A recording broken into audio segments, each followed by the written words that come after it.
ce fameux disque La main étrangère. Mais on doit faire très attention à la main étrangère, elle intervient discrètement. C'est le volet économique de la chose. On va droit dans le mur, on n'aura pas de solution parce que si on règle le problème politique et on règle un problème par un autre, on a déjà les réserves de change qui baissent et les entreprises étrangères qui s'en vont et on aura un coût, vraiment, la main étrangère, c'est un coût économique. Nos entreprises ne seront plus performantes et les entreprises étrangères vont simuler des problèmes pour partir. Évidemment, après, les tribunaux d'arbitrage internationaux vont intervenir, on va rentrer dans des conflits internationaux interminables. Donc c'est pour ça qu'il faut absolument élire un président et voilà, et se faire confiance. Et puis penser à l'intérêt général, l'intérêt du pays. Ce n'est pas l'intérêt d'une personne, je ne sais quoi, non. Nous avons des leviers, nous avons une jeunesse, nous avons un grand pays, il y a un gâchis, il faut se mettre d'accord. C'est un continent qu'on a. On a toutes les richesses possibles. Et aujourd'hui, on n'est que 40 millions, c'est rien du tout. Nous avons la communauté algérienne qui se compte à 5-7 millions. Ce n'est pas donner un impôt, c'est un atout, ce n'est pas un fardeau, la communauté algérienne d'étrangers.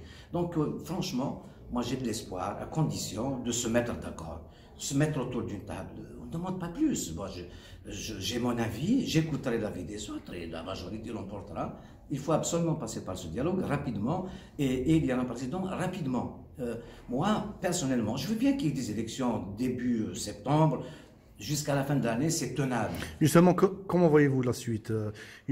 Peut-on aujourd'hui espérer des élections présidentielles avant la fin de l'année? Moi, si j'ai un souhait, donc... un souhait ou bien une lecture, en fait? Une lecture. Je veux bien qu'on élise un président le 1er novembre prochain. Donc on va aller vers une nouvelle Algérie, vers une deuxième république. En une date symbolique. Une date symbolique. Donc pensons déjà à nos valeureux martyrs, parce que leurs aspirations, il ne faut pas les oublier. Il faut vraiment protéger ce pays. Le protéger, c'est par une élection, c'est par faire un état de droit, un État qui fonctionne avec des règles et évidemment faire respecter ces règles. Voilà, ce n'est pas sorcier, hein, aller aux élections, élire un président et puis régler tous les problèmes possibles entre Algériens sans exclusion et sans a priori. Donc voilà, faire un État de droit, fonctionner avec des règles. Il n'y a pas plus simple que ça.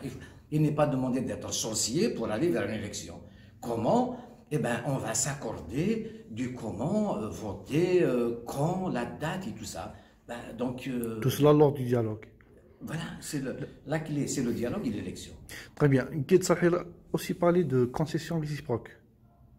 Mais la concession, c'est quoi? Parce qu'il a tenu à ce qu'on respecte à la lettre la Constitution. Et maintenant, on ne vote pas le 4 juillet. Donc, qu'est-ce qu'il cherche, Gued Salah? Il cherche à ce que les gens se mettent d'accord sur justement comment faire cette commission des élections et la date. À partir de là, les choses sont simples. L'armée va faire que accompagner ce processus. Et je pense que celui qui refuse ça, je ne sais pas, c'est qu'il veut détériorer ce pays, mais la majorité des Algériens comprendront, ceux qui aiment ce pays ne se laisseront pas faire, donc on ira à une élection, voilà. Donc l'armée ne fera qu'accompagner ce processus.